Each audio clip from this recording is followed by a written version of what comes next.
Sir, तिसऱ्यांदा आदिवासी विभागाचा जो निधी आहे तो वळवलेला आहे लाडकी बहिणीसाठी, काय बोलत? कारभार कसा आहे हे महाराष्ट्राच्या जनतेने आता ओळखलं पाहिजे. लाडकी बहीण हे केवढं मोठं ढोंग होतं हे आता आपल्या लक्षात आलं असेल. 2100 सोडावं, 500 मिळताना मुश्किल झाली आता.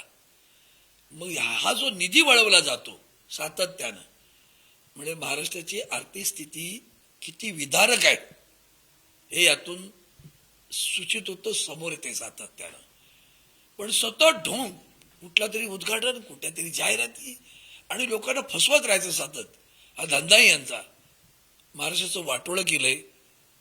इतका लाचार महाराष्ट्र आयुष्यात कधी पाहिला नाही. तो आम्हाला पाहावा लागतो, हे आमचं दुःख आहे.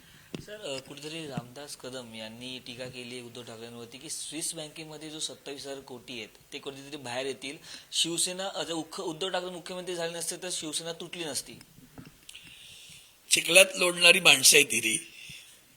खरं सांगू का, मला खूप वाट, मी कोणच्यावर बोलूच इच्छित नसतो. त्या आणखी एक कोकणातली पात्र आहेत आमच्या, अजिबात बोलू इच्छित नाही मी. तर काल आमचा आदित्य मस्त म्हणाला कचरा आहे, ते कचऱ्यावर न बोललेलं बरं आहे. पण मला दुसरा वेगळा विषय सांगायचा आहे.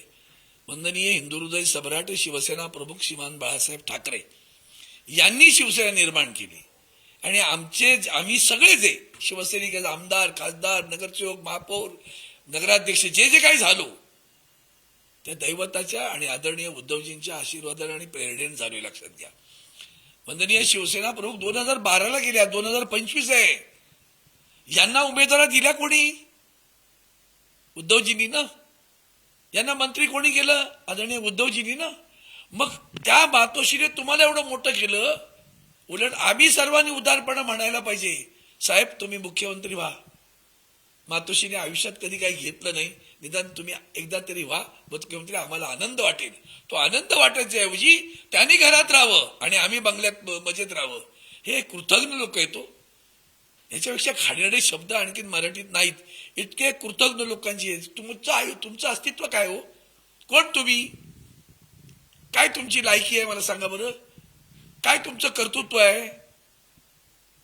तो रंग दिला नसताना, शेंदूर फासला नसताना तर कळत नसता मारुती आहे म्हणून. तो शेंदूर फासणारी शिवसेना प्रमुख आहेत आणि आदरणीय उद्धवजी आहे पुढच्या पिढीला. हे ह्याची चीड येते.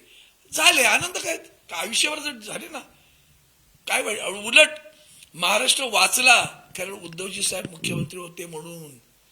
कोविडच्या काळात उभ्या जगतानं ज्याचं कौतुक केलं ते आहेत उद्धवजी बाळासाहेब ठाकरे.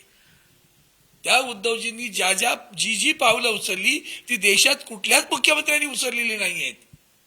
महाराष्ट्रातल्या लोकांचे जीव वाचवले. फेसबुकवर बोलता बोलता कधी उद्धवजी महाराष्ट्रातील जनतेचे कुटुंब प्रमुख झाले हे कळलं सुद्धा नाही लोकांना.